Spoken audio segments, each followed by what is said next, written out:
Welcome in business study class. आज का हमारा टॉपिक है सुपरविजन। सुपरविजन होता क्या है? देखिए, इससे पहले जो हमने टॉपिक पढ़ा है वो है आपका डायरेक्टिंग, मार्गदर्शन। तो जो सुपरविजन है वो डायरेक्टिंग का ही एक पार्ट है। तो आप क्लियर देखते हैं कि इसका मीनिंग क्या है। Meaning of supervision: supervision refers to guiding. Supervision क्या होता है? गाइड करना and monitoring the employees about the work. Guide करना और मॉनिटरिंग करना किसको? एम्प्लॉयज को। और किस चीज के लिए? वर्क के लिए। यानी हम सुपरविजन में क्या करते हैं? चेक करते हैं या उनको मार्गदर्शन देते हैं, जो हमारे कर्मचारी होते हैं, कि उनको काम को कैसे करना है, या काम के रिगार्डिंग क्या क्या बताते हैं। व्हाट टू डू, क्या करना है। हाउ टू डू, कैसे करना है। In which manner it should be done, किस तरीके से उस काम को पूरा किया जाना है। हु विल डू इट, उसको कौन करेगा उस काम को, एक्सेट्रा। तो बहुत सारी चीजें जो इसमें हम देखते हैं। The person who is appointed to supervise, वो पर्सन जिसको अपॉइंट किया जाता है सुपरविजन के लिए या monitor the progress of work of the subordinates, या फिर अपने जो सबॉर्डिनेट्स हैं उनके काम को जो चेक करता है, इज नोन एज सुपरवाइजर। उसको हम क्या बोलते हैं? सुपरवाइजर बोलते हैं। तो बेसिकली जो सुपरवाइजर है, ठीक है, वो ये चेक करता है, वो इंश्योर करता है कि जो काम किया जा रहा है क्या वो अकॉर्डिंग टू प्लान किया जा रहा है या नहीं किया जा रहा है। ठीक है, तो इस तरह से जो सुपरविजन के जरिए हम क्या कर सकते हैं? वर्कर्स पर कंट्रोल भी कर सकते हैं, या फिर जो अननेसेसरी हम कह सकते हैं कि जो चीजें हैं, ठीक है, उसको भी ऑर्गेनाइजेशन से हटाया जा सकता है। मतलब जो चीजें नहीं करनी चाहिए, ठीक है, और वो हो रही हैं, तो वो सुपरविजन से हम उसको क्या कर सकते हैं? चेक कर सकते हैं, हमें उसका पता चल जाता है। और इसके अलावा जो हमारे सबॉर्डिनेट्स हैं, अगर उनको कोई प्रॉब्लम आती है तो वो भी सुपरविजन के जरिए हमें पता चल जाती है और उसका हम सोल्यूशन उनको दे सकते हैं। नेक्स्ट टॉपिक है हमारा कैरेक्टरिस्टिक्स ऑफ सुपरविजन, यानी सुपरविजन की विशेषताएं क्या होती हैं। फर्स्ट है, देखिए, यूनिवर्सल एक्टिविटी। जो सुपरविजन है वो ऐसी एक्टिविटी है जो हर लेवल पर की जाती है और हर जगह की जाती है। ठीक है, एवरी लेवल ऑफ मैनेजमेंट क्या किया जाता है? सुपरविजन। चाहे वो टॉप लेवल हो, मिडिल लेवल हो या फिर लोअर लेवल हो, तीनों लेवल्स पे क्या होती है? सुपरविजन। और जो भी उनके मैनेजर्स होते हैं, वो उनके अंडर में आने वाले जितने भी वर्कर्स हैं, उनके काम के ऊपर क्या करती हैं, या उनकी एक्टिविटीज को कंट्रोल करती हैं। ठीक है, नेक्स्ट है कॉन्टिन्यूस प्रोसेस। जो सुपरविजन है वो लगातार चलने वाली प्रक्रिया होती है। आप ऐसा नहीं कर सकते कि एक टाइम के लिए आपने चेक कर लिया, उसके बाद कुछ टाइम के लिए छोड़ दिया। ठीक है, तो जिस टाइम में आप छोड़ोगे वहीं क्या हो जाएगा? प्रॉब्लम आनी शुरू हो जाएगी। तो सुपरविजन जो है वो रेगुलर की जाती है ताकि अच्छे रिजल्ट्स जो है वो आपको मिलते रहें। लंबे टाइम के लिए आप छोड़ दो सुपरविजन को तो क्या होगा? प्रॉब्लम क्रिएट हो जाती है उससे। ठीक है, तो कंटिन्यूस क्या होती है? ये प्रोसेस। नेक्स्ट है डायरेक्ट रिलेशन। डायरेक्ट रिलेशन किसके बीच में होता है? इसमें सुपरवाइजर और सबॉर्डिनेट्स। ठीक है, और उसके जरिए हम क्या करता है? जो सुपरवाइजर है वो अपने सबॉर्डिनेट के वर्क को चेक करता है कि वो, जैसे हमने भी स्टार्टिंग में पढ़ा, कि वो उस प्लान के अकॉर्डिंग उस काम को कर रहा है या फिर नहीं। ठीक है, तो डायरेक्ट रिलेशन किसका होता है? सुपरवाइजर और सबॉर्डिनेट्स का। नेक्स्ट है इवेल्युएशन ऑफ परफॉर्मेंस। क्या किया जाता है इसमें? यानी जो भी इंप्लॉयज वर्क कर रहे हैं, ठीक है, उनकी जो परफॉर्मेंस है उसका मूल्यांकन, इवेल्युएट किया जाता है उसको, कि उन्होंने किस तरह का काम किया।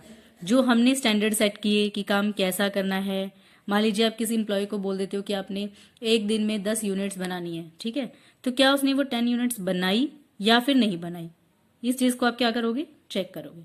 आपने जो स्टैंडर्ड सेट किया 10 यूनिट्स बनाने का, वो सोच समझ के किया होगा, प्लान से किया होगा, तो आपको पता चल जाएगा कि वो सक्सेस रहा या फिर नहीं।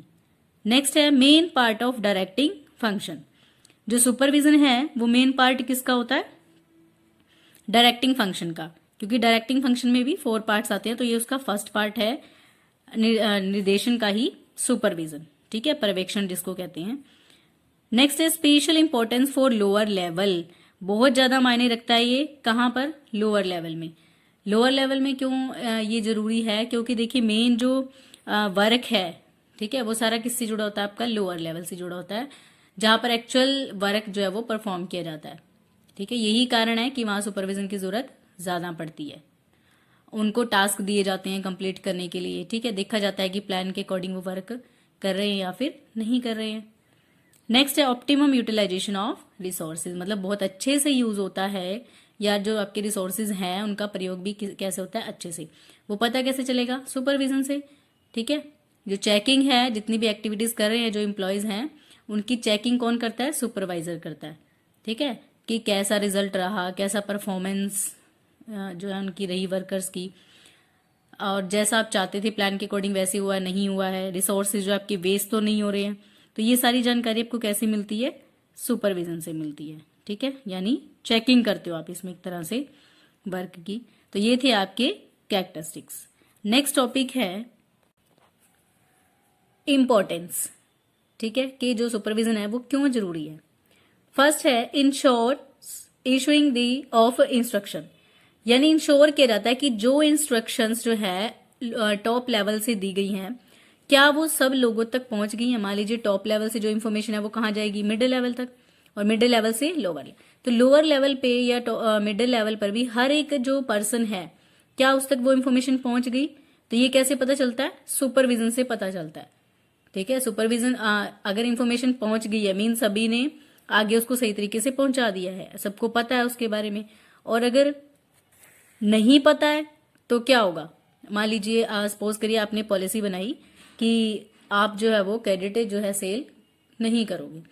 तो अगर मान लीजिए टॉप लेवल से मिडिल लेवल तक की इंफॉर्मेशन पहुंच गई, लेकिन लोअर लेवल तक नहीं पहुंच पाई जहां सेलिंग का काम चल रहा था, तो वहां क्या आएगी, प्रॉब्लम आएगी, ठीक है। इसका मतलब वो इंफॉर्मेशन आप तक पहुंची ही नहीं।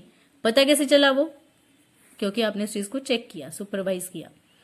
नेक्स्ट है फैसिलिटेट्स कंट्रोल। देखिए सुपरविजन के जरिए आप क्या कर सकते हो, कंट्रोल, हर चीज के ऊपर कंट्रोल पॉसिबल है, ठीक है। अगर कोई वर्कर सही तरीके से काम नहीं कर रहा, उसको भी बता पाओगे कि नहीं ये काम आपको ऐसे नहीं ऐसे ही करना है, ठीक है। और अगर आप चेक ही नहीं करोगे तो आपको पता ही नहीं चलेगा कौन सही कर रहा है कौन गलत कर रहा है, ठीक है। तो एक तरह से कंट्रोल जो है वो इससे पॉसिबल है। नेक्स्ट है ऑप्टिमम यूटिलाइजेशन ऑफ रिसोर्सेज। अभी हमने बात की थी कैरेक्टरिस्टिक्स में भी कि हम जो अपने रिसोर्सेज है उसका अच्छे तरीके से यूज कर सकते हैं, अच्छा यूटिलाइजेशन हो सकता है, कैसे, सुपरविजन से। अगर कोई वर्कर सही तरीके से मटेरियल नहीं बना रहा है, ठीक है, तो आप साथ के साथ बता दोगे कि नहीं ये चीज आपको ऐसे नहीं ऐसे करनी चाहिए, उसमें ज्यादा बेनिफिट है, वेस्टेज कम होगी उस तरीके से। नेक्स्ट है day to day contact with workers leads to discipline. देखिए डेली रूटीन में जो कॉन्टैक्ट है किसके साथ रहता है, सुपरवाइजर का अपने सबॉर्डिनेट्स के साथ रहता है। तो आपको पता चल जाएगा कि क्या डिसिप्लिन के अकॉर्डिंग, यानी जो आपने कहा क्या वो वैसे ही काम कर रहे हैं या अपने अकॉर्डिंग चल रहे हैं। देखिए डिसिप्लिन तो वैसे भी जरूरी है, लाइफ में भी जरूरी है, हर जगह डिसिप्लिन जरूरी है। तो अगर कोई पर्सन डिसिप्लिन के अकॉर्डिंग नहीं करता है, यानी आपकी बात नहीं मानता है, ठीक है। देखिए क्यों बनाए होते हैं रूल रेगुलेशंस, ताकि सब उनको फॉलो करें, उसके अकॉर्डिंग चलें। रूल रेगुलेशन नहीं होंगे तो सब अपने अपने अकॉर्डिंग काम करने की कोशिश करेंगे, और उससे क्या होता है कि प्रॉब्लम्स ज्यादा क्रिएट होनी शुरू हो जाती हैं।